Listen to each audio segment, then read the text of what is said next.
Yeah, I did. And ironically, none of them, well, poetically, none of them worked out. None of them worked out. And the thing that got me hired were initially just like these throwaway sketches that I did on Instagram, just like whatever ink drawings that I took. I geared my portfolio towards this industry job. I had like turnarounds and model sheets and like really realistic, like 3D renderings and stuff like that. And it's like, okay, this is what art directors want to see. And then in the meantime on Instagram, I was like, hey, here's my sketchbook. And then like I posted with no caption. And that's what got me noticed is like, that's the emails came and said, hey, we liked your sketches. We would like you to do this for our project. And it's like, oh man. Please welcome concept artist Kenn Yap, also known as Chroma Moma, to this episode of the Learn Squared podcast. When Kenn is not creating magic for clients like Wizards of the Coast on indie projects, or full-time freelancing as a concept artist, Kenn is also hard at work giving us top-tier content over on his Chroma Moma YouTube channel that is packed with incredible insights, workflows, and tips for any artist. And in this episode, Kenn reveals a peculiar path his career has taken him on and how he made it all happen, from a decade-long wait to breaking in, and how that has shaped his mentality, and where his career is probably going next. So let's jump in and hear more from Kenn himself. Let's go.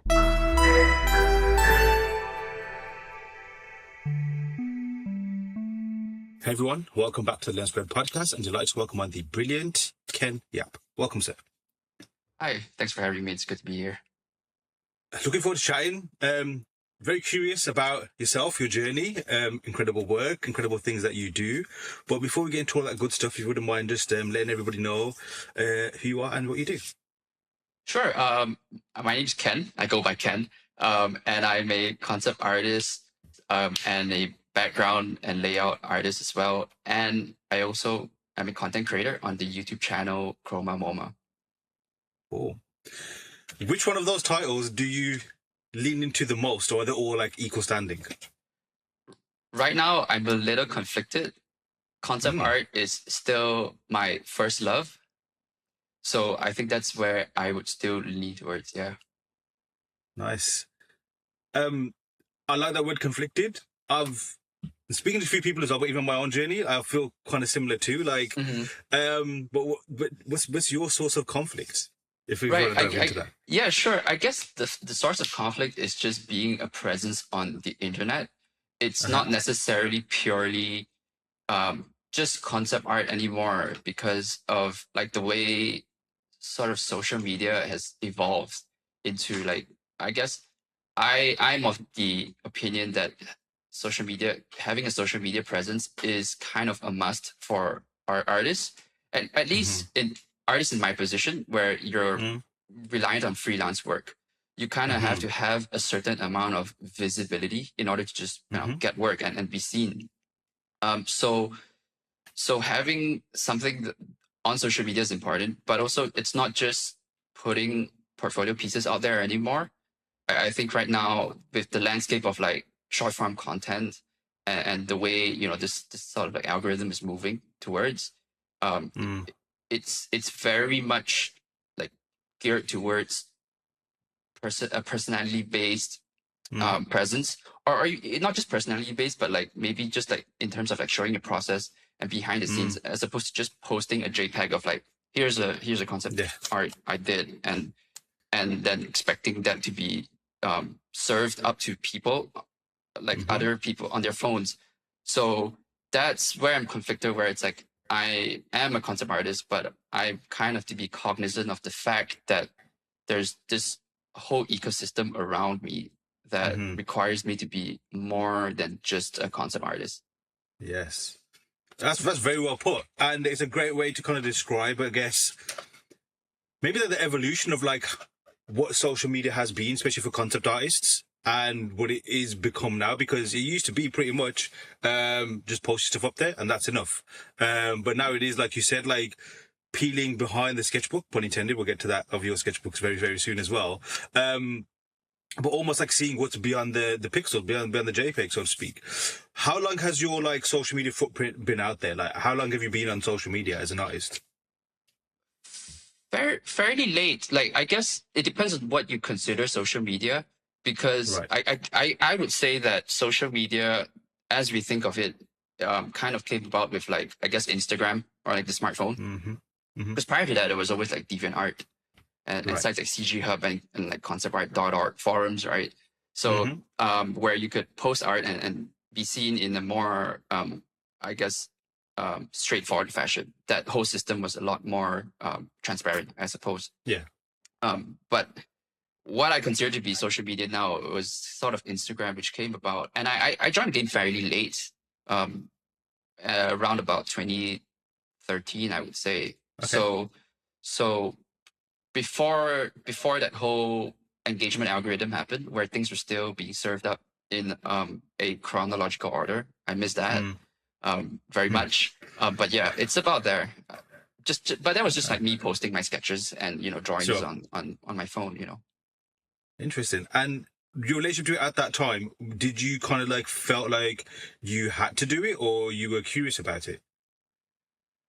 At the time, no, it just came about with having grown up on the internet, I guess, being Yeah. a part of like these early art communities, like conceptart.org, these forums where people would have like their own sketchbook threads, and them posting, they're just work in progress, and seeing them improve over time in like a very organized fashion. I thought it was really cool.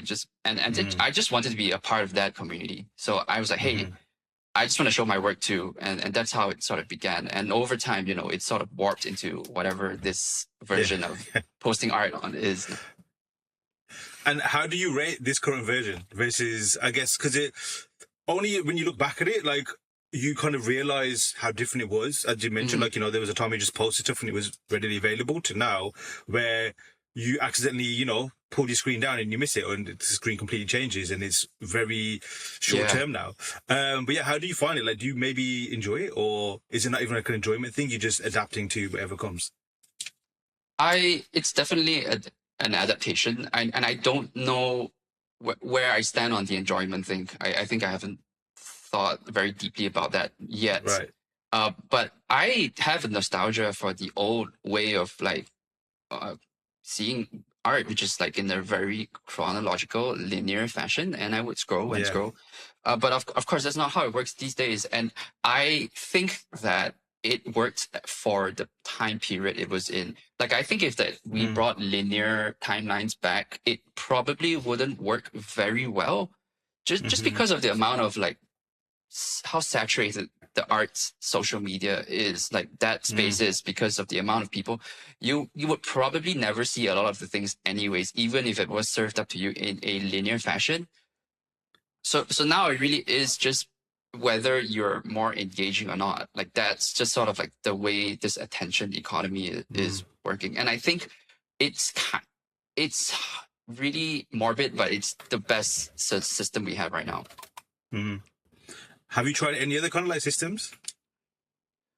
No, I mean, there is the whole short form game where it's TikTok, where it is the same, essentially just like engagement attention system. Like, that's the algorithm actually works the same way across like every social media platform, whether it's long form content like YouTube or even Substack, which is like where people spend more time engaging with a piece. Or TikTok, which is like really quick. The difference is that TikTok is and like IG Reels and YouTube Shorts, those are just like a lot faster moving, and it's just more voracious. And I think it just takes too much time. Like, it just requires too much of me to fully invest in it. Like, I still like making art. Yeah, exactly. And I was just going to ask, like, have you found, or I guess in which way has just the existence of social media and this dynamic that it causes with a user, let alone just an artist who's a user as well, how has it like impacted or influenced the way you create and work? Have you found that to be a thing? I try not to. I try not to. There's always this awareness in the back of your head that like you're gonna post this on the internet and some people are gonna look at it. So there's no real escaping that. I think you would have to be very, I don't know, like disciplined or really zen to be able to compartmentalize that bit out and just be like, I'm gonna make things for me, and then then when it's time to post, you sort of like plug that part of your brain back, and then think about how you distribute that your art. I think that it's something that is I think people worry too much about it. I think that it's fine to be aware that people are going to see this art, because ultimately, if you're in the world of commercial art, you're a concept artist, you kind of have to think about what other people think of your art, anyways. Like your clients, you're serving, you're making art in service of someone else. So whether it's general audience on social media, or your art director or production designer or lead, it's kind of the same mentality. We're just thinking about what a specific type of person is going to think about your art. And how that art can like service that group of people. I'd love to dive into that a little bit more, but let's go into your creative journey. Like, when did the love of concept art begin for you, or when did your art journey even begin?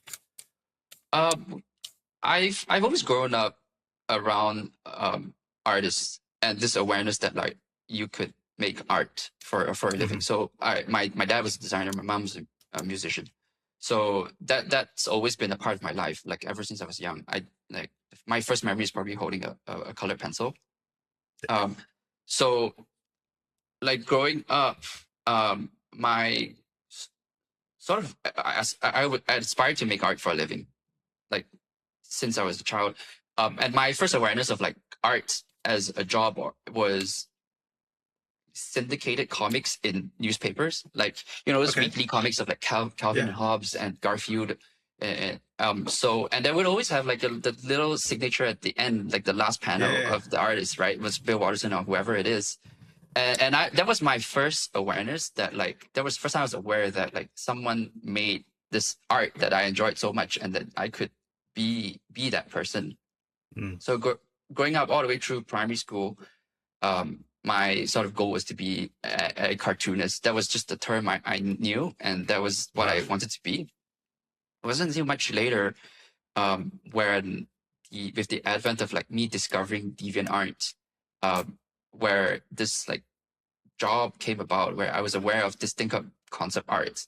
You would see these amazing digital art pieces on DeviantArt, and first of all, that you could make art on the computer at all, and that was a job. And also, then it's kind of plugged into my brain, and some sort of gears kind of clicked, where it's like, oh yeah, all these things I love watching, Star Wars and anime and whatever, that somebody had to draw all of these things. It wasn't just the Garfield or the Peanuts. And then that's when my journey began of like sort of honing my path towards making art for entertainment. And that was the goal, and that's been the goal for the last 20 odd years. Nice. So was it pretty much like the exposure of DeviantArt that really opened your world to the realm of concept art and concept design? Pretty much. And then being on, that was like when Facebook was the primary social media platform, and that's when I got connected with like a lot of like younger artists, and even like artists who were working in the industry at the time. And there would be like Skype groups that popped up, like chat groups that popped up, and we would all share art on there. And then like I said, like concept art forums and whatnot. So that was my sort of entry into the industry, and like how I got my start. It was a convoluted journey getting there, though. Sure. I think that's almost like a bit of I would say a trophy now. Like there's definitely many journeys, but it's quite common that I've noticed where for a lot of people, I guess it depends on when you started out though, that it has been like a bit of a not so much up and down, but not a very linear path. And very choppy as well in terms of like trying to get into the industry, or even just trying to figure out what it is that you want to do. What about like in terms of IPs or shows or games or anything? Was there anything in terms of that were like, oh wow, that needs to be the thing that I want to do? Yeah, and I'm probably gonna date myself a little bit here, but it was all the things that came out in like the early 2000s, I guess. Like Yeah. my first exposure to Star Wars was the prequels was like, oh, Phantom Menace was Sick. the greatest thing I've ever seen. Um, and that was the big one, I guess. And then all of the other like Terminator, Jurassic Park. And Nice. then I slowly got exposed to like anime that was a little bit more mature. Things like Ghost in the Shell and Akira. A little bit later, I Mm. think my parents sort of drip fed me with like Ghibli stuff because that would probably freak out a young kid too much. Especially like early Disney animations, things like that. Those were Yeah. scary as a child. So that was like kind of my early inspirations. But definitely Star Wars was the big one. Mm. And when you were watching it, was it kind of like a similar kind of like thought process? Obviously, like when you first see it, it's just awe, right? It's just like, wow, this is cool. I love this. Mhm. You can't even put it into words. You're just drawn into it. But then obviously the artist brain, like you said, when you saw the comic strips and you saw the artist signature, were you kind of like trying to decode like, oh, how does one do this? Or did that come later on? That came a lot later on, I think. Mm-hmm. I think that the idea of like things that moved seemed like magic to me, Yes. as opposed to just a drawing where it's like, yeah, I know how to draw, so I could theoretically draw that. Like whether it's a full comic book like a Marvel like serialized comic, or just like a little piece of illustration. I knew how to do that, so there was a direct connection between here and there. Um, but things that move seem kind of magical to me, and especially like Ah, 3D stuff. Back then, it like when Toy Story first came out, that was just straight up indistinguishable from magic. It was like how you couldn't even begin to decipher how anyone did that. It was a lot later yes. on when things, this knowledge of proliferated and when going to school definitely that helped a lot. Nice. And with the on the movie side of things in particular, or just all the stuff that you're watching, um, were you aware? I guess, what was catching your attention? Like, was it just the entertainment side of things, or was it particularly honing in on the world building aspect, or just the vehicles or the props? Were there certain kind of like things that were just like, wow, that's what's hitting, the spot for me? Yeah, I think it's world building. I think world building is definitely the one. And it's sort of like the way the world building supported the story and like the emotional content of the story. Like I only felt a certain way because of the world building. Like I'll just use Spirited Away as a clear example of that. It's like Mm, that sense of awe and like mysticism and like how magical that world is. I wanted to be in that world only because of how beautiful and well thought out the world building was. So it's just that, right? It's like all the things I sort of like thought about this, and like all the things that I was attracted to and I'm inspired by. The common thread that runs through all of them is that I want to be in that world. Now, mm. sometimes it's a post-apocalyptic world, and I would instantly die the moment I'm there. But I still want to be there. I still want to be there. That's the cool thing about all of them. Sick. I like it. I agree too. But I guess on the post-apocalyptic side, almost like as an observer slash photojournalist, but be able to kind of dip out as opposed to exist in that. But I guess aesthetically, we could definitely dive into that later as well, like what the appeal is about post-apocalyptic stuff, or maybe it's a psychological thing, maybe it's more an aesthetical thing. But when did the magic, and if it has yet, but when did the magic kind of like, has it stopped? And did you kind of like look past the magic and saw that it's not exactly magic, or when did that phase happen, if not yet? No, not at all. If anything, it's gotten more. It's been more Cool. inspiring now that I know how it's done. It's like, wow. I first of all, it's really amazing that like people make this stuff like Mm, that these things came out from an idea and then were made real. That to me is incredible. The fact that anything gets made at all, let alone something good, is crazy. Like you've worked in like big studios and you see the way things get done and you're like, how is anything being made? yes. Like right, but like that's crazy that this actually still does happen. And on top of that, it's like mm, this awareness that I could also do that. Like if I just did Mm, that, right? Maybe not Spirit Away, but like if I just drew a couple of frames, I could also make an animation, or I could paint Sick. like this thing, or write a story, or pick up a camera and shoot a video or a movie or a short film. So that to me is Nice. incredible. It's really, really inspiring. It's like what fuels me. So that then, because it can also go a different way, right? Like when you see this and see the fact that these things, you could say like shouldn't exist because of how much goes into them, and like, you know, the things that need to align for them to exist and be the form that it's in. It can intimidate people, especially the scale, and be like, wow, I can't even compare to this. Did that ever happen, or did it almost be the opposite and be like, okay, it can be done, that means I can do it too? Yeah, I first of all, yeah, it's absolutely a miracle that anything gets made. But also, like just having read up on like the making of things, I think the big one I thought was Werner Herzog. I can't remember the name of the exact Mm. documentary, but it's the one where it's like Fitzcarraldo, where he's like pulling a ship up a hill, up a mountain, Okay. to bring opera to people, and he shot this in like in the Amazon rainforest practically. So he got people to drag up this like large warship up a mountain in South America, like without the use of like any machinery. It's just like that was crazy. And it's like, wow, all these people who make these things, they don't really know what you're doing at the time of doing it. It's all of course, improv, yes. right? They're all flying by the seat of their pants, and they're all just kind of winging it.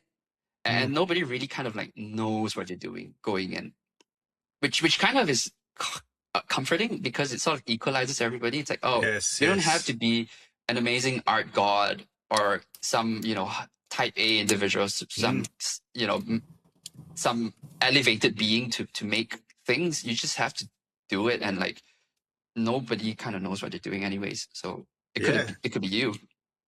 That is a great way to look at it, and I think that's a great way to summarize it too. Because one of the things that I can relate to as well in what you just said is when you do like, things get demystified, right? When you realize that, oh, it's not so much like an impossible thing. It's just that someone just tried to do it, or they did it and they managed to succeed. And on the behind the scenes topic, they're all great, and I haven't seen that particular one, so I'm definitely going to check that out. But they've been a big source of inspiration, but especially the DVD ones. They're very well curated, and they're all, I guess, obviously the marketing team run rule over this, and the studios.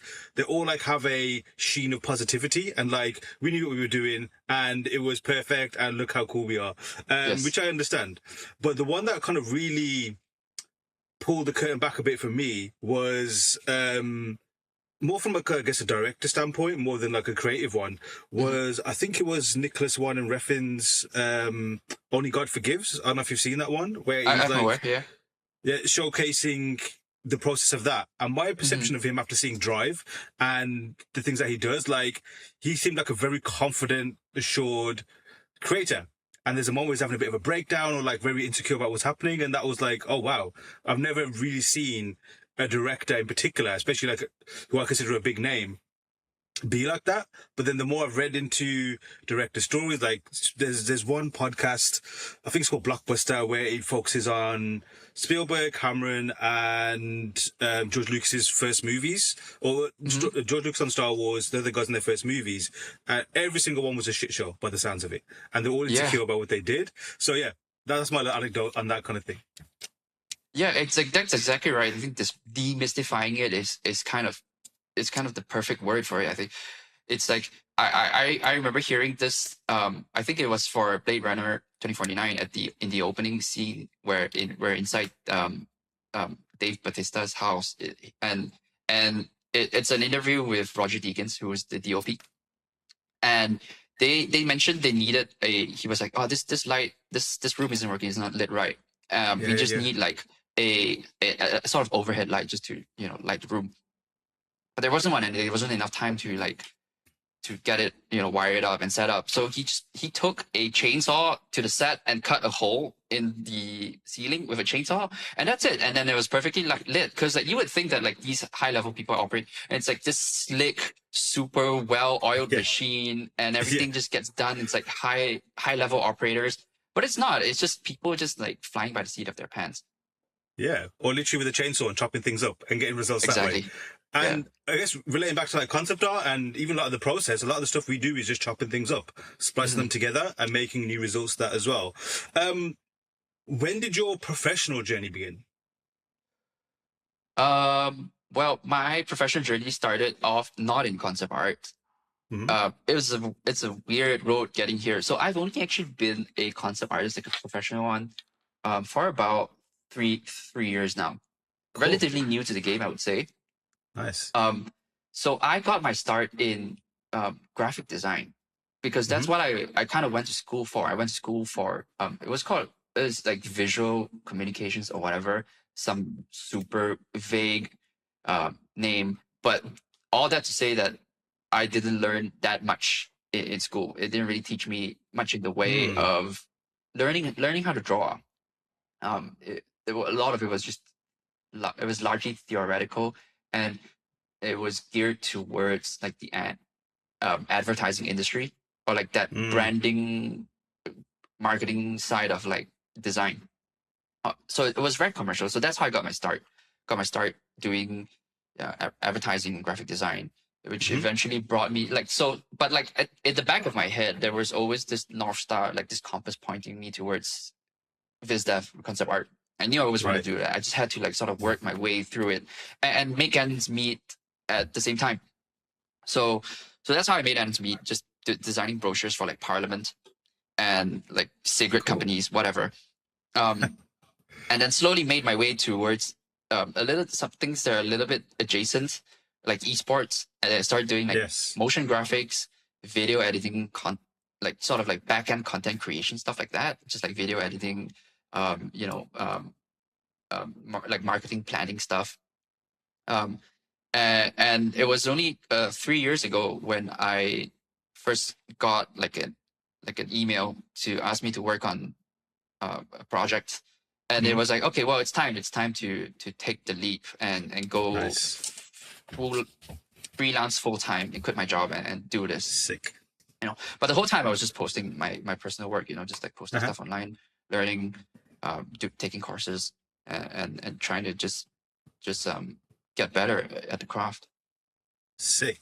So we definitely have a lot in common in that regard. I had a very similar journey, and when I wanted to be one versus when it happened was a big, big gap. But Mm. again, a lot of random things in between. So when would you like pinpoint, if you could, when you realize that, okay, no, I want to be the concept artist, concept designer, and that gap between when that was versus when it happened? Wow, I think it's something like 10 to 12 years when it was fully like I am a concept artist now. That's my job. That's how Nice. I pay my bills.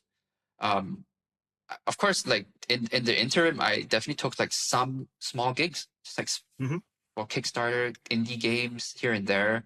Uh-huh. Never really went anywhere, so therefore never really got noticed.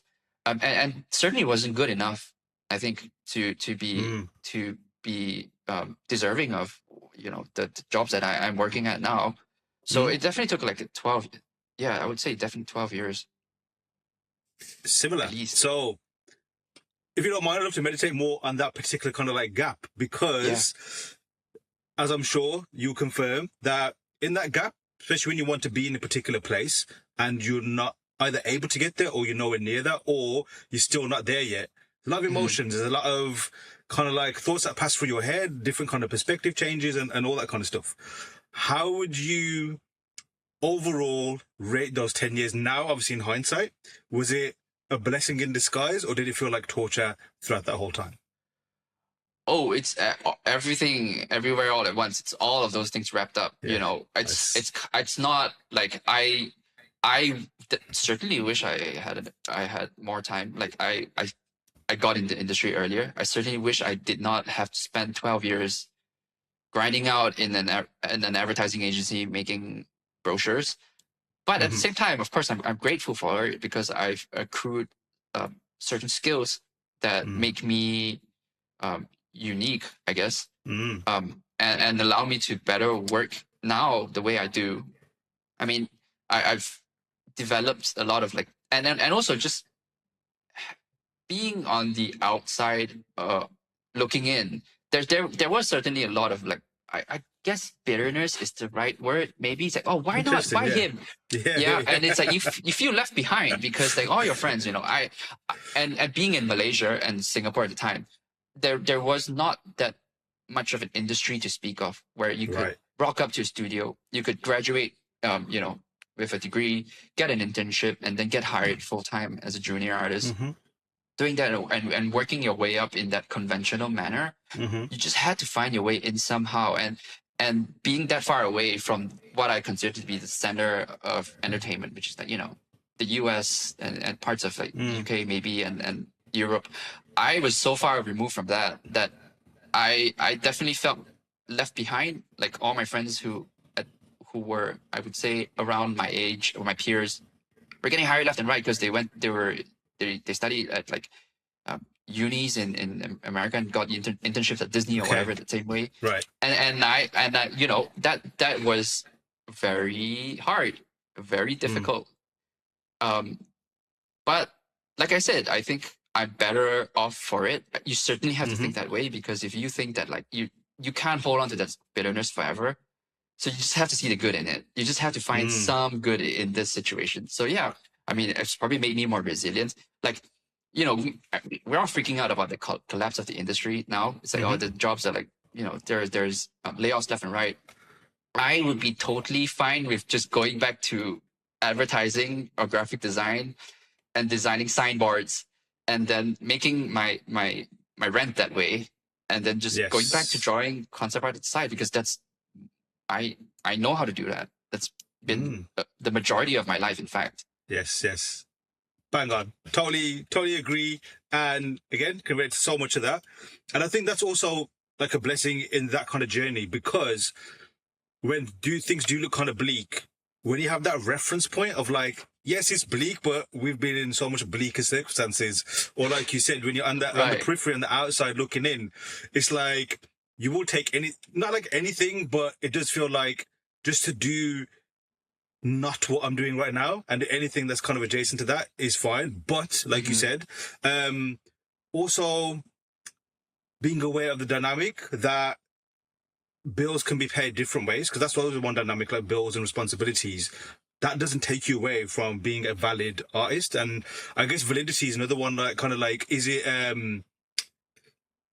not approval thing, but like, reinforcement of like, okay, am I legit, or is it like something going on in that time frame? Did you feel worthy to be in the industry, or did you have kind of things like we maybe started to accept that maybe I'm not ready for it? Well, certainly now I think I am. I've come to be more secure in that fact that like, okay, I am actually competent and I can do these things that people ask me to do. Early on, I definitely vacillate, because like, I mean, it's hard to like sort of like, because the industry is not a monolith. There's definitely a huge range in like quality and not even just quality in terms of like, I guess, job responsibilities. Because like, I felt like even 5 years ago or 8 years ago, even I could have painted a crate. Like I could have designed some textures or like, some small little props. Yes. And I felt like I was entitled to do those things. It's like, why not me? Like, why them? Like, I could definitely do better. And then once in a while, you see a piece of concept art that just knocks you back down to earth. It's like, wow, Mache did this amazing thing. Okay, you're right. You know what? Maybe I ain't so great after all. Yeah. So there was certainly, it's never just one thing or the other. I just go through waves of like, I'm the best. And then you see something, it's like, oh man, I'm not good at all. I need to go back to school or whatever. And then, it goes up and down. No, totally. And when did you become aware of the ups and downs? Because some of the time it feels like this live thing that's happening only in that moment and it's all negative before the high comes again. When did you kind of notice that, oh, there's a kind of looping behavior with this? Yeah, you're definitely right. You don't notice it when you're in it. But I think I noticed it when after the fact, like after I got my job and things started to normalize, like I still go through those emotions, definitely, but that amplitude has decreased. That ceiling has sort of gapped and it's compressed towards this where I'm like, okay, there are days where I don't feel as good about my art, and days where I feel like I'm absolutely killing it. But looking back, it's like, oh yeah, these are the same emotions, just felt to a greater extent. And maybe it's because of age too. Like right now I'm chill. There's not much that like flaps me anymore. Nice. Going back to like I guess even those moments, right? Like, when you're having a down moment or where things feel like you're going against you or nothing you do is right, versus where you just sneeze and gold seems to just pop out of everywhere and everything's almost amazing. Each have their positives. What would be your perspective? Because there's going to be listeners right now who are going through either one of those right now, and they're going to experience the next phase of that, whether it's a down or an up. So what would your message be to them, saying which positive do you take from each phase? I think it's still, first of all, it's just building the awareness that's happening right now. Like, just there's so much power in just knowing that it's happening, and not even needing to control it, because that comes later. That probably comes later with age, with experience. But just being aware of that, the fact that like I am going to a down period right now, or I'm just like on top of the world, and this probably won't last forever. Just knowing that, and then being able to sort of understand that none of this lasts forever, which is a great quote, by the way. Just nothing lasts forever, and so whether it's being at the bottom or at the top, you just kind of have to understand that there. I don't know if there's necessarily a positive thing to take out of it, as opposed to just like, this is just the way things work. This is just how humans work. You're up sometimes and you're down sometimes. And you just have to learn how to make peace with that. Do you find that obviously positive is always nice, but that can also kind of warp your perception sometimes if you're constantly in a very positive phase, and then when you go to a negative phase, it can feel like jumping into ice cold water, like it's too much of a shock sometimes. Yeah. Do you find like you have a nice, again, if you thought too much on this though, but like a zone where okay, that's the sweet spot? Or do you definitely prefer, maybe maybe you could say up for the negative phase, but I'm assuming this can be the positive phase. Or do you like kind of like try your best to stay in that zone that's positive, if that makes sense? Yeah, for sure. I think that zone exists when I'm making the work. Because that awareness of like, I'm so good or I'm so bad, or these ideas aren't coming, and that, I'm not good enough, or I'm so good, why can't I get any work? That happens when I'm not actually doing the work. That exists outside of everything else. Sick. So when I'm working, I'm happily in the zone, and there is like, I guess it's the flow state where I'm not really thinking about all of this. I'm not even like in the middle, it's not like I'm in the middle. I'm just completely removed from this equation.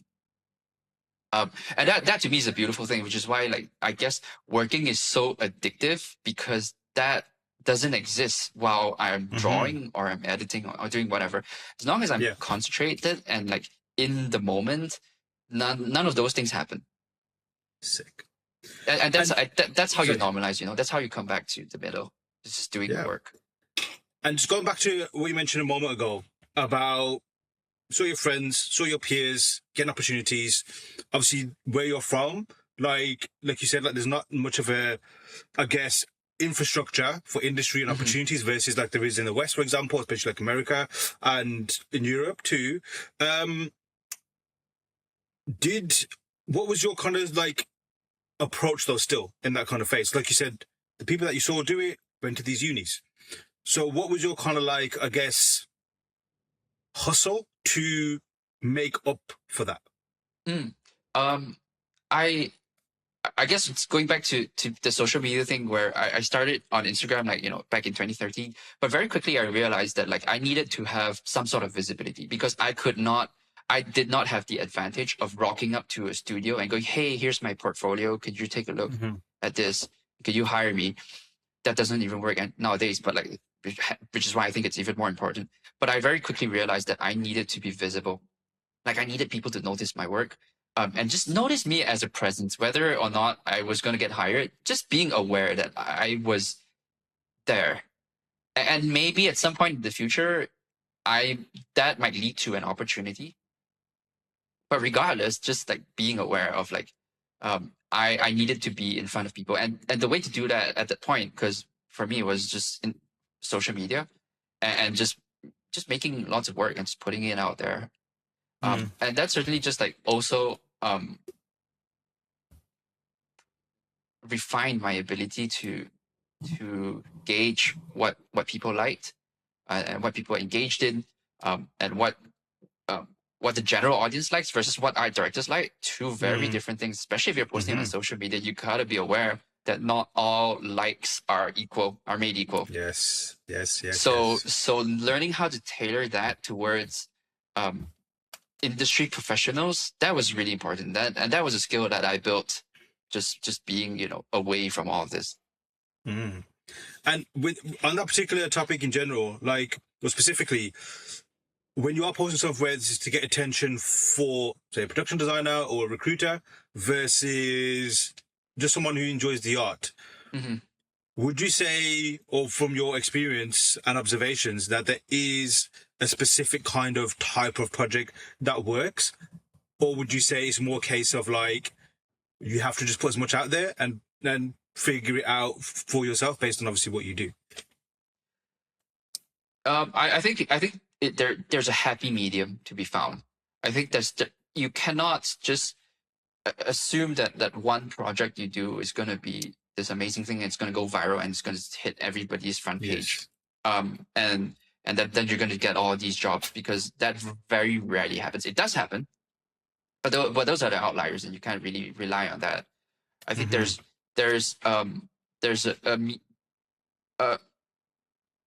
I think that's why this whole work in progress thing is great, because you are focusing on a certain singular project, but it's not just you waiting for a singular moment to just post it all at once. Along the way, there's work in progress stuff. There's a bunch of whatever. I guess I call it additional content. I hate that word, but it's like just posting your sketches, posting your work in progress, posting these things along the way, to the point where it's like you hit critical mass, and then once the project is finished, you hit that publish button, and that gets way more traction than you would if you just kept it to yourself this whole time. So I think that's probably the way I would go about it right now. And as far as I've seen, is the most effective way, because you can't make incredible quality projects, like super high quality projects at quantity. It just doesn't. You can't do that. So more like you say, like a development blog / diary type thing, leading up to each project. Yes, yeah, that's exactly it. And people get emotionally invested then, right? I want to follow you. I want to see how you're going to build this world, how you're making your work, like your graphic novel project or whatever it is, right? I want to see how this gets made, and I'm invested now, so I want to follow. So when that thing does get made, I'm celebrating along with you. Sick. What kind of artwork were you doing when you started in your concept art journey? And in that kind of like, actually, no, before we get into that, one more final question about that 10 to 12 year gap. So again, this is obviously purely from the position of hindsight and where you're at now. If you had the opportunity to go back and speak to Kenn in that phase, would you let him cook and carry on with what he was doing, or would you offer some advice, knowing how it ended up now? Advice, definitely. Learn a lot of lessons the hard way. Biggest advice would be to find some form of mentorship, I guess. I think that's the biggest accelerant to improvement I've seen. Is just somebody being an apprentice. And I don't think mentorship is necessarily the way we think about it. It's just the way we think about it, which is like, I go on a call with somebody and then they tell me what to do, and then I do it. And then maybe a week later, we do a review, and then, I receive advice / instruction. It's just being like, I've heard this so many times that this is the same thing with me, where it's like I've learned more in the first month of working than I have in all 3 years of art school. Because there's just so much practical knowledge. There's so much institutional knowledge that you gain doing that. So I guess, and it's a lot to expect of someone to mentor you. I think it's just it's just in most cases it's kind of a one-way street because the mentor is getting too much out of the mentee. But the kind of mentorship I'm thinking of is like what I like to call ghost mentors, where like you just do master studies of people and you deep dive into somebody, right? So you know, they could be dead, you know, long gone, and you could still look at their art and do studies and read up literature on them and find out how they work, read biographies, and just go through the entire body of work from sketches all the way to finish. And just in the act of mimicry, like, you know, doing master studies and copying, you just learn so much. Excellently put. And back to the previous question I was going to ask, but I didn't ask, and we swapped it around. With your concept art journey, what kind of stuff were you doing initially? Because sometimes people just stick to one thing and it stays the same. Sometimes people evolve. What was that like for you? Yeah, I definitely floundered a lot. But I guess the common thing has always been like sort of like hard surface environment and prop stuff, even vehicles. I definitely vacillated towards like characters a little bit because it's like, oh, people are getting jobs in character design. There's more jobs available. So I thought, didn't get hired for any character design stuff. Okay. So at the end of the day, it was just going back to what I liked doing best, which was just hard surface, mechs, vehicles, props, environments, things like that. And in a way, I'm kind of grateful for that because I actually got to do what I like, and I got really good at what I like to do. So now that when I'm getting hired, I'm actually getting hired to do the things I like to do. It's like a dream come true. Getting paid to do what I was gonna do for free anyways. Versus like if I were to like, you know, do chase employment and like, okay, like let's say I was gonna do character designs because there's more jobs, and I geared my portfolio towards that. I would be getting paid to do more character design jobs, which I think ultimately be more unhappy about versus now. Like the satisfaction is at an all-time high because of that. And you mentioned obviously like you try the character design mainly for that particular kind of strategy. Have you done that a few more other times before, like where you felt I have to change a little bit just to get opportunities? And how did that go when you did that?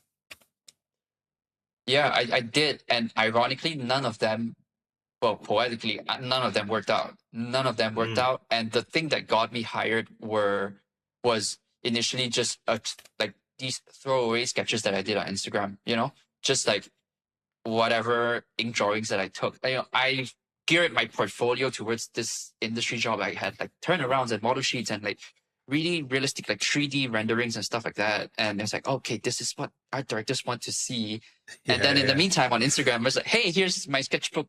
And then like I posted with no caption. And that's what got me noticed is like, that's the emails came and said, hey, we liked your sketches. We would like you to do this for our project. And it's like, oh, man. Nice. You know, yeah, that's just how it works. Why did you term that throwaway sketches? And is that like a derogatory term or just more like just the effort kind of thing? Yeah, because I thought that they were throwaway sketches at the time. I really thought that they were gonna, you know, it took me 5 minutes to draw that, and then I was probably gonna, you know, crumple that and throw it in the trash. Like, genuinely, that's what I mean. It's like these were just me sitting in a cafe. I have 10 minutes of free time. Let me just sketch something out, bang one out, take a picture, post it, and that was it. You know, I never expected it to go anywhere, and oddly enough, that was the thing that got me places. No. Have you drawn on like what you think it was that appealed to them, or have you just accepted that and just still continued as you wanted to do? Yeah, well, I've accepted that I don't know what people like. I've truly accepted that I don't know. You don't truly know. And even on like YouTube, you know, what I think would do well usually doesn't do very well. And things that are like, whatever, you know, nobody's going to watch this. Like those are the ones that blow up. But like on the concept art front, I think it's just being able to show my personality. I think if me working with the mindset of like, this is going to be a portfolio piece, this is going to be the best thing I've ever made, I'm going to get hired off of this project sort of constrains me creatively. And just this stuff, the things that I throw away, what I consider throwaway sketches, are more of who I am, and Nice. that personality shines through, that unique voice. Well, my next question was going to be, and you've already answered it, because the way you summed up your personality, that is the perfect approach, I'd say. Like, to do anything, whatever you do, because you are going to try different things. Okay, let's see if this works, let's see if that works, let's see if this works, whether it's in terms of execution or tools or time or whatever it might be. But there has to be one kind of like thread that runs through it all. And personality obviously is a perfect one, because if someone likes any one of those in that kind of like scale of things that you've done, at least you know what went into it. Versus, like you said, if it's just more of a performative thing because you felt someone needed it, at least even if it was, as long as you got some personality in there, you know how to kind of redo it and revisit it again. That's excellent. Has that served you well since? I like to think so. And it's not one of it again. Like I said, it's not always one or the other. You kind of always have to keep at the back of your mind that this has to be useful for production. Yes. But that voice is really important, and I think it's sort of playing the long game, because you could be a generalist and get hired for many different jobs, and you could hop from one job to another, just serving like one purpose to another, and that's a perfectly fine way to do things. I think that, in my personal opinion, I think that the way I'm doing it is ultimately more satisfying not just on an artistic level, I guess, but it's also on a personal level. You might not get jobs a lot that way, because the right project might not come along. Things might not fit you necessarily. And art directors might keep an eye on you, but like they might not have the opportunity to hire you until much later on. And I've heard this so many times that, I've been watching you or looking at your work for a long time. It's just that there wasn't the right project, and now it's finally time. So let's work together. Yes. So that takes a long time, but yeah, it's more satisfying. And going back to your love of mechs and vehicles, something true to my heart as well. Why those particular topics and subject matters? It's just beautiful. It's just like sculpture. I think there's a sympathy between form and function, and I know a lot of people like, oh, form follows function and function follows form, and there's different opinions as to which is more important. But to me they're the same thing. Form and function is the same thing. Something beautiful functions as a thing that is beautiful to look at, and things that function perfectly are beautiful to look at. So that's form too, in a way. And I think like mechs and spaceships and vehicles are just the perfect amalgamation of that. And for your inspiration, and just kind of like, what do you feed your imagination with? All sorts of things. I try to broaden okay, so right now I'm very cognizant of the fact that I'm looking at too much concept art. I'm looking at too much Pinterest. And that's not to say that's unimportant, because I know a lot of people who like just are of the school of thought that you shouldn't look at concept art, like other people's concept art, for reference or inspiration, because then that sort of creates like a sort of positive feedback loop where you're sort of feeding off things that already exist. But I think it's great. I mean, I want to see how people make stuff and their interpretation of that, and then that way I can make my interpretation of their interpretation. I think that's interesting. It's jazz, right? Because like jazz is like you're playing pop songs. It's jazz covers of pop songs. That's all of jazz, right? It's pop music, theater music, Broadway music brought into the jazz form. And it's always different. Every time you play, it's different. But if you were to like apply that same sort of like thought process to the same way concept artists think of like, I don't look at concept artists for a reference, then jazz musicians wouldn't be listening to pop music. There would be no my favorite things. Good point. They would just listen to like, I don't know, like just go out into nature and listen to bird song, right? So I yeah. So I'm trying right now to just look at all sorts of different things, just Mm. everything and everything, anything I could possibly get my hands on. You know, Sick. it's not being I'm not being too curatorial about what I look at. Mm. I'm just like being omnivorous about it. Nice. And when you look at, obviously, like, I guess the answer is going to be dependent on what you're looking at. Mhm. But when you are looking at reference or whatever it is that you're looking at for inspiration or to spark an idea, whatever it might be, do you tend to wait for that thing to jump out at you, or are you kind of doing the Terminator, looking around, trying to, like, send your target around to see, does this work? Does that work? I like this. Yeah.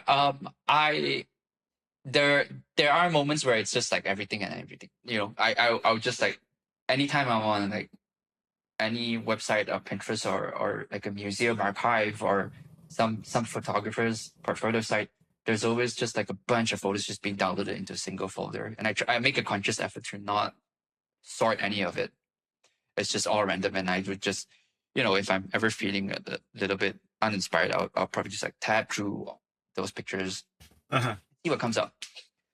There are also other moments where it's a little bit more targeted, where I'm just looking at, specific artists and doing deep dives into their entire body of work. Mm-hmm. And those have been equally fruitful. Not just paintings, sketches.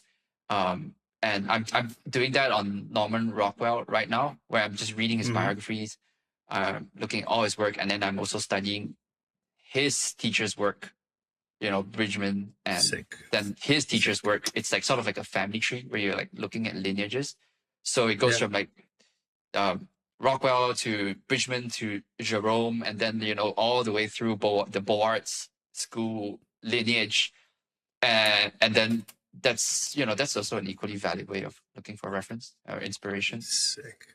And with that particular kind of like journey, or we could say rabbit holes, because reference gathering is always like a mini rabbit Yes. hole that you run around to. Some of them are not even mini, they're super humongous. Was that a deliberate thing, or did you kind of fall into Norman Rockwell and that kind of particular arc? Norman Rockwell was deliberate. That in particular was deliberate because I realized I didn't know that much about Golden Age illustrators. Like I kind of vaguely knew about them. There's the Pyle and Leyendecker and all those, but I didn't really truly understand it. And I'm just a big fan of like reading up on the history of things. It's just, to me, it's like, okay, just knowing one thing about an artist or an art movement isn't enough for me to truly synthesize why I like it so much, because it's a cool image. I like looking at Leyendecker stuff, but I don't know why exactly, other than just a surface level mimicry. So I'll just do deep dives into it. Like if you like Star Wars, you watch everything else, right? American Graffiti, THX. I can't remember the name of that movie.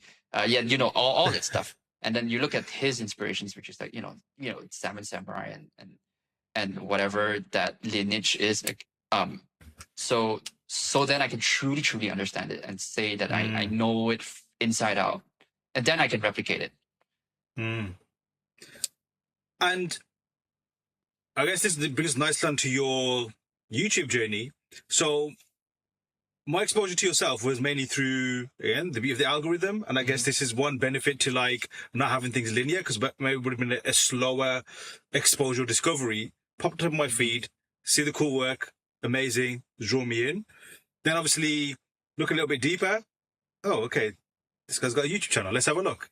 And I expected just to see art process, which there is, but there's this whole universe of content and conversations and information that, if anyone hasn't checked it out yet, which I'm sure they have, definitely do, because for artists in this journey, there's just so much gold out there and so much honest information, exploration, and musings. And like what I mentioned before, like, documenting your process for a project. This is almost documenting and meditating on the craft of either just projects or art itself as well. And there's a few, I've definitely not seen them all, but there's a few that are like, oh, well, that's cool, I'd love to speak to you about that one. But the one that really kind of like stuck out to me, Mainly because I have a bunch of sketchbooks lying around, definitely not organized like yours. But sketching is very important, and I just have a long-term relationship with it as well. Your training arc sketchbook video, particularly when again, the reference question was a little bit loaded because there's this, I have to look at it every day. You mentioned, I don't know if you remember, but you mentioned the XLR port and the form of it and the shape of it and how that's quite interesting. Right. Yeah, I remember that. You know, little things like that, like just jump out to you because you see these things, these objects every day, and they're part of your life. You just use them. But then when you kind of, a bit like how you mentioned looking into things and behind things and what motivates somebody else, what taught them. Oh, what does this mean? Oh, that looks cool. Why do I like that kind of shape? And then another rabbit hole emerges. So, talk to me about your YouTube journey. When did that begin? It seems like it's going very, very well. And why do it? Yeah. First of all, thanks. That's very kind of you to say. I started, I guess it's about 6 years. We're just past the 6-year anniversary of the YouTube channel. Nice.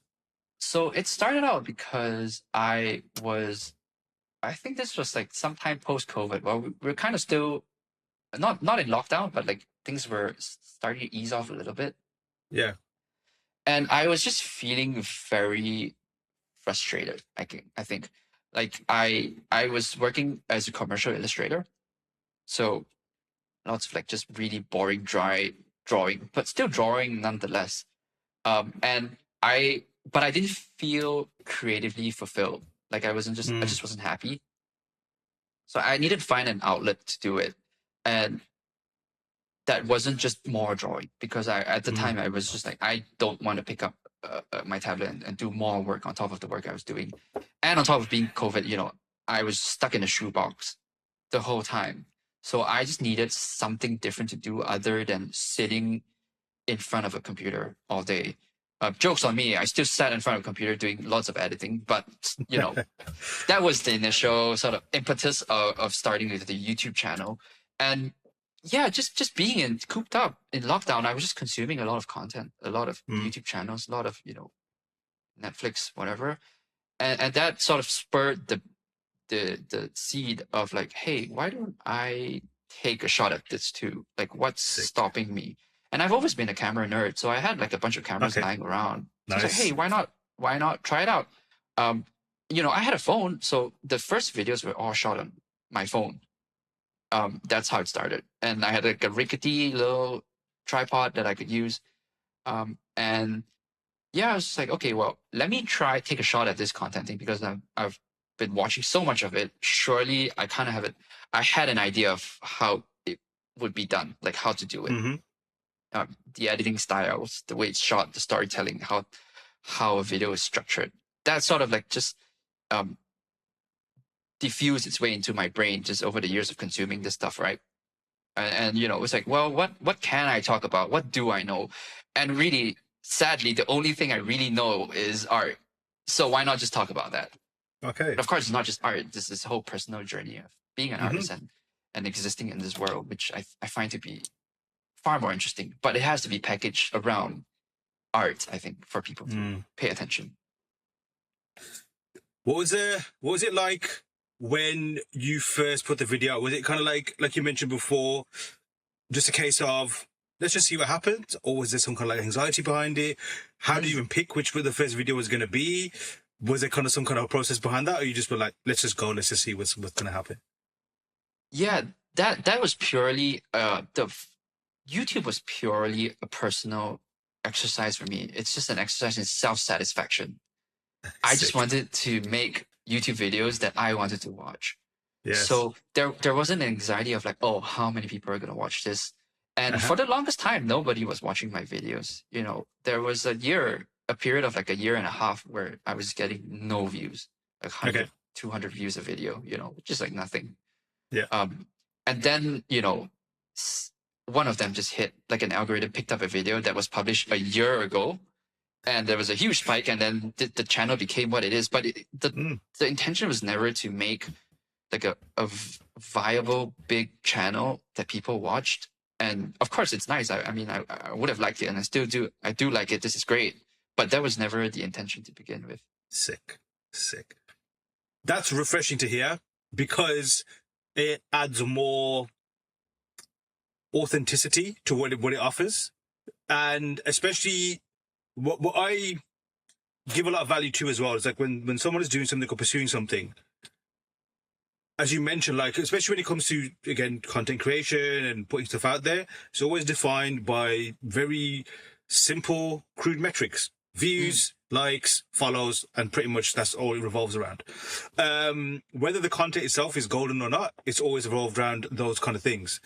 But to see when someone is almost like overlooking that or not even seeing it as a thing and just, okay, I want to keep going. That to me is a good sign of someone who is giving something authentic, which means I'm probably going to, if it resonates with me, enjoy it because it adds a bit more value versus, not to say that, very well strategically created content is bad, but there's just kind of like that processed food kind of like feel about it, I find. But then to see that when it did take off, that you continue to do it as well, that's also cool. Has that kind of like warped how you still make videos today, or do you still operate in that same kind of like, modus of like, I'm just going to do what I want to enjoy or what I'd like to watch? Oh yeah, for sure. I think that there's no way you can't be, right? Like I said, like, it's each video is getting like tens of thousands of views now, which is immense. So there's no way I'm not aware of it. And on top of that, there's now there's an economic pressure because I'm taking, the channel is supported by sponsors, and that's largely how it pays the bills to a certain extent. Not completely. Concept art is still my main gig, but there is a certain level of economic pressure now to make videos that perform. So that's the ongoing challenge for me, which is to remain authentic. Not to say it's never authentic, but like, because every video I make is a video that I want to see and I want to make to begin with. Otherwise, it would never come off the drawing board at all. But there is still this level of like, okay, if I just do this thing that makes it more watchable, but it's less of who I am, or less of like less of a portrayal of the truth.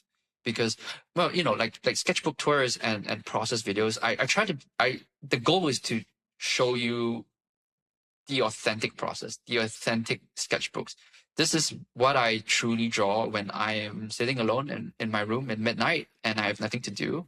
And I'm drawing that and I'm showing you exactly what it is. And it's the same with process videos, where like, I don't know how to use this thing. I don't know how to draw a thing. So you're going to see me fail. You're going to see me, struggle. But there is always this desire or this temptation to add a layer of artifice to it, whether it's to like, make myself look better because like, look at my sketchbook, look how beautiful this is. This is how I always draw, when in reality it's not, or faking some part of the process where it's like, let me introduce a moment of conflict here in order to just like pique the viewer's interest. There's always that temptation there. And like I said, the ongoing struggle is to not give in to that temptation. Nice. It's hard. It's really difficult to find a balance. And in terms of like the YouTube journey itself and the content you create, obviously the more mileage you put into it, it offers new opportunities or new ways of doing things or alternate ways of doing things that you used to do before. And I'm very sure the workflow is somewhat different to what it was back on day zero.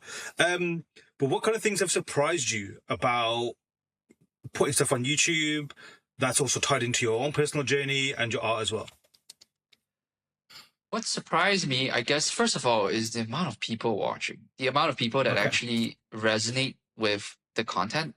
That's great, because like the initial premise of making the channel was like, I'm not seeing what I feel about art reflected on the things I watch. Why is nobody talking about this experience of being a concept artist now here on YouTube? It's always this, there's like this spectrum of like YouTube content creation, which is like really polished things that were designed specifically for the algorithm. I'm talking like art drama, whatever, react videos, things like that, where it's like a formatted, like sort of, it's almost like a TV show.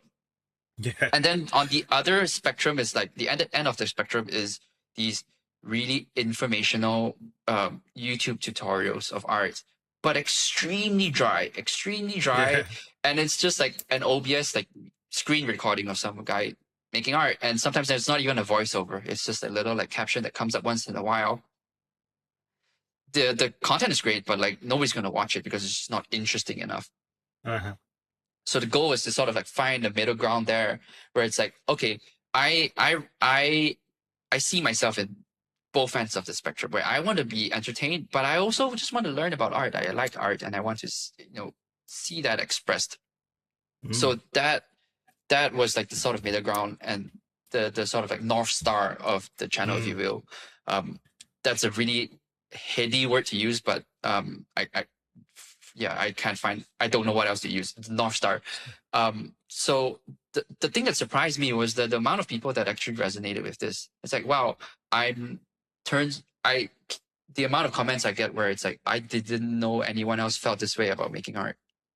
Why is art so hard? Like, why is that so difficult? Because these polished videos show you this time lapse of like things going and then and it's done. Hello, look at my art. Am I not great? Click like and subscribe. Yeah. And then there's like, okay, well, making art isn't actually like that. There's a lot of personal struggles involved. There's a lot of Yes. like just the human elements involved in making art that isn't shown a lot. No. And that was my goal, to just show it and see if people felt the same way. And it turns out they do. A lot of people do, apparently. Sick. Well, it's definitely top quality content for sure. And it's a word, but the word content, like, I don't like that particular word because it just Yeah. devalues so much of whatever's out there. But it's a part of the human vernacular now. So I guess it's whatever that. Whenever you mention content, it refers to digital space and what people kind of put out there and stuff. That's not a TV show or that's not a movie or whatever it might be. Where do you want to take this journey further on the YouTube side of things? And I have a follow-up question to that, which I'll ask after this. But yeah, what's next on the YouTube side of things? I think the YouTube side would be transitioning to more of a sort of an independence from sponsors, because at the end of the day, I'm still sort of beholden to that algorithm. Whether it's sponsors as in, hey, look at Skillshare, they're paying me to do this thing, let me shout out an ad. That, or just like ad views, ad revenue on YouTube, means that I have to make videos that get views to a certain extent. I would like to separate myself from that equation a little bit. And I don't know what form that takes. Right now, it's maybe Patreon is the thing. Just separating myself from that algorithm and that system is the thing that's the at the forefront of my mind right now, because I just don't like it. I just don't like the economics of this. Right? I don't want to push a VPN just so I can make more videos next time. But it's the reality of things. So that's the way to do. That's at the forefront of my mind, just how to separate myself from this. I'm working on a short film right now, an animated short film. Nice. I'm doing it all by myself, so which is taking a really long time. So hopefully once that comes out, and I'm trying to secure funding for that stuff, so that that stuff will fund the YouTube channel, and the YouTube channel would then fund the animation projects that I'm working on, or like whatever artistic projects I'm working on. And then, that becomes its own ecosystem. That's sort of my grand plan of things. I'm trying. Sick. No, of course. Keep doing it. But with that said, though, just doing things off one's own back is just the art journey, right? And just trying to, build a portfolio, build a career. It's a ton of work, ton of energy. Anyone who's doing it can attest to that. Adding all this kind of stuff on your back is just more weight. Obviously, everyone, I'm assuming, has played Death Stranding. It just feels like you put too much cargo on your back. Yeah. Do you have a good balance on the health side of things and like on the burnout side of things with all of this that you got going on? Yeah, oddly enough, I would say I'm pretty happy with the way it's going. I definitely try to keep healthy. I try to exercise every day. So, Mhm. and keeping like this like work-life balance thing, going to bed early, and just generally keeping on top of like the health aspect of life, because that's, Nice. I think, ultimately the most important thing you can do is to just stay healthy. Um, and the burnout side is, it's worked out. It, it's worked itself out quite nicely, I would say, because of all these Cool. different things that I have going on, whether it's concept art or YouTube or my short film that I'm working on. Whenever I feel burnout with one thing, I just hop over to the next thing, and then hop over to the next thing once I'm, and keeping this sort of rhythm going, where I'm not too bored of one thing, and and therefore I don't feel like it might be unhealthy to think this way, but I'm not then beating myself up for being unproductive, because Uh-huh. like if I'm not working on the concept art portfolio, I'm working on the YouTube channel. If I'm not working on that, at least I'm still doing something, which is, you could say Mm. it's like an unhealthy like sort of hamster wheel of like productivity that you kind of Yeah, always have to yeah. just keep working. But like, what else am I gonna do? Sick. Love it. Now, in I guess in a interesting way, just looking at, I guess, the topology of your journey, there's that big period where it was more like a journeyman doing all these different things before the concept art journey officially became center of the universe. It was the main thing. Mhm. But then you've got almost like this journey now with YouTube and all the other stuff that you're doing, which is almost like going in a different direction, Yeah. and it's gone away from kind of the center.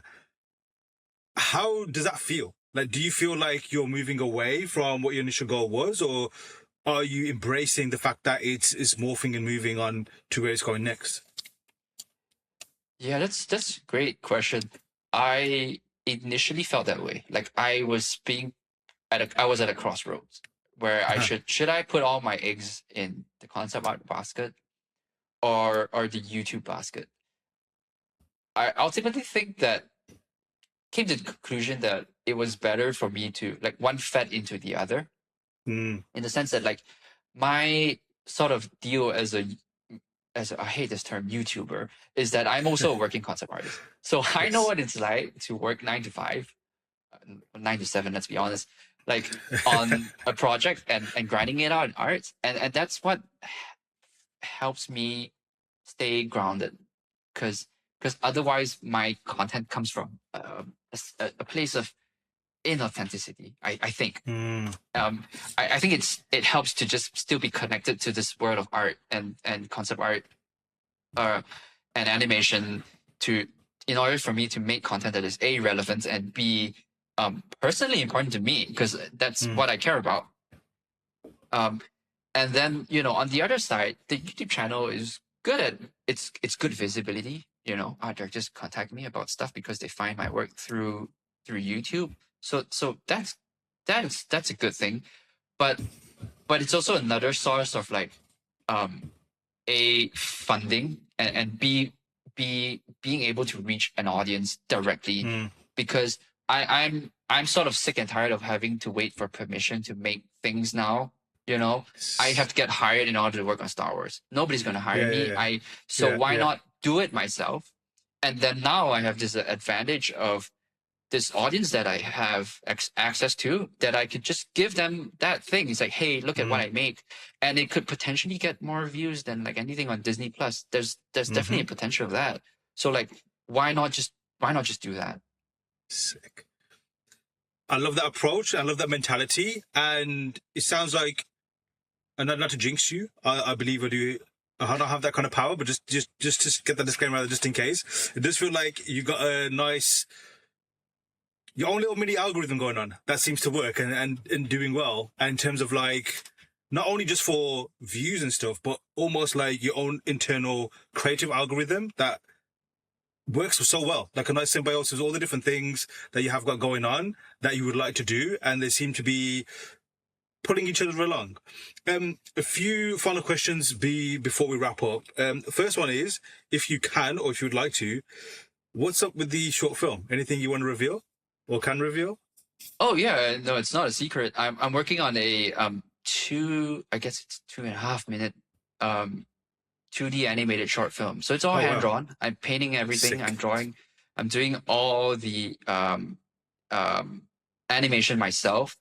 So the goal, and it's taken me 2.5 years now. So by the time I'm done with it, which is I hope towards the end of this year, it would have been three or so years in the making, 3 years and change. Wow. It's a mech anime, so it's a lot of line mileage. It's on my Instagram. If anyone's interested.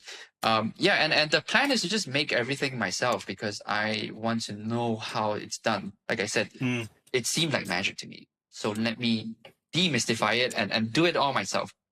So it's been 2.5 years now. I'm almost done animating. It's 90% animated. Sick. And after that, I'm doing compositing and music and sound and Sick. editing and all that. And it's my version of running a marathon. It's something that Nice. only I can do myself. Nice. And it's like a personal challenge for me. Nice. Just make this thing. I love it. And how is those, especially for this project, sounds like a long time. How does that feel? Like obviously concept art and the concept art space is like speed, tomorrow, actually do it yesterday. Whereas this one feels very method. Obviously it's 2D, it's hand drawn, so it's going to take its time. It needs to take time. There's physical limitations. You can't just do things super duper fast. Have those years felt like years, or did it just feel like how long it needed to take? No, it felt exactly like you said, how long it needed to take because, when you're in the sauce, you don't feel it. You don't notice that a shot takes like 70 hours of man hours. And I know this because I've tracked it because on a single shot, I've rewatched the entire show, The Wire, all 6 seasons of The Wire, which is like Nice. 70 hours of work. It's taken a long time, and it's certainly given me a healthy dose of respect for the people who do things that aren't concept art. Like, this is hard work, man. Like, this is there's a lot more going on beyond me just drawing like a mech, and then now somebody has to animate it and model it and do all this stuff. So it's given me a lot of respect for everyone else in the pipeline. Amazing. Ken, we have to wrap up now, sadly. Where can people find you, and where can people check out your stuff? They can find me at Instagram at chroma.moma or my YouTube channel, Chroma Moma. I think that's pretty much the 2 main ways to reach me. And thanks for having me. This has been great. It's a pleasure speaking to you. Oh, that's sick. And this is the last one before we head off. Any final thoughts or words from yourself to the listeners? Yes. Drink more water, stretch more, and stay healthy. I think that's super important. Ken, this has been incredible. Thanks so much for jumping on. Thank you, Aaron. Sick. A huge thanks to Ken for that amazing conversation. Hit the links attached to see what he's up to and to give him a follow. Then when you are done, head to learnsquared.com and take your next course to enrich your own creative voice. Remember, all of our first lessons are free. I've been your host, Aaron Danda. Till next time.